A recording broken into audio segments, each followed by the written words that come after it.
देखो जी, मेरे सामने है सबसे बड़ी कार्टून आयशा डोंकी।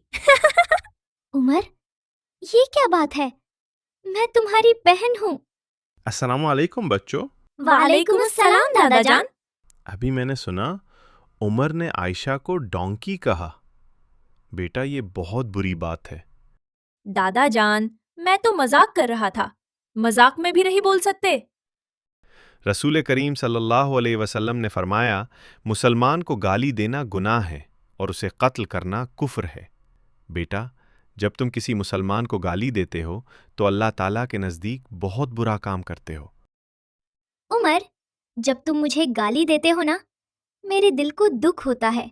सिर्फ उसके दिल को नहीं, तुम्हारे आमाल की किताब में भी काला दाग लगता है। बच्चों, कमेंट में लिखो गाली बिल्कुल नहीं। जो लिखेगा वो अपने आप से वादा करेगा। सोचो उमर, तुमने नमाज पढ़ी, सुभान अल्लाह कहा, किसी की मदद की, तुम्हारा रिवॉर्ड बॉक्स चमक रहा है। फिर तुम एक भाई को गाली देते हो। देखा, गाली से नेकियां कम हो जाती हैं। क्या ये डील अच्छी है? नहीं दादा जान, मैं तो हीरो बनना चाहता हूँ, जीरो नहीं। हीरो वो होता है जो जबान से सबको खुश करे, दुख नहीं। चलो बच्चों, बिस्मिल्लाह कहकर खाना शुरू करो। बिस्मिल्लाहिर्रहमानिर्रहीम। उमर, ये क्या लेजी किंग स्टाइल है? बेटा उमर, ऐसे टिक लगाकर खाना ठीक नहीं। रसूल करीम सल्लल्लाहु अलैहि वसल्लम ने फरमाया, टिक लगाकर मत खाओ। क्यों? क्योंकि हम खाना किसकी नेमत खा रहे हैं? अल्लाह की। जब बंदा बिल्कुल बॉस बनकर टिक लगाकर आदाब भूल कर खाता है तो उसमें शुक्र और आदाब कम हो जाते हैं। हम तो अल्लाह के बंदे हैं, बॉस नहीं। सीधे बैठकर आराम से खाओ।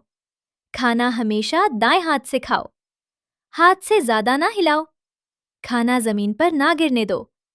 खाना खूब अच्छी तरह चबा चबा कर और खामोशी से खाओ। ये सब खाने का आदाब है। दादा जान, आज से मैं ना गाली दूंगा और ना टेक लगाकर खाऊंगा।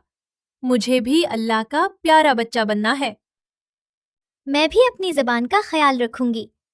अगर कभी गलती से भी बुरा लफ्ज निकल जाए, फौरन सॉरी बोलूंगी।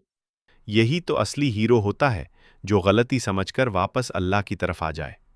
बेटा, जब गुस्सा आए ना तो अस्तगफिरुल्लाह और आऊज़ु बिल्लाह पढ़ो।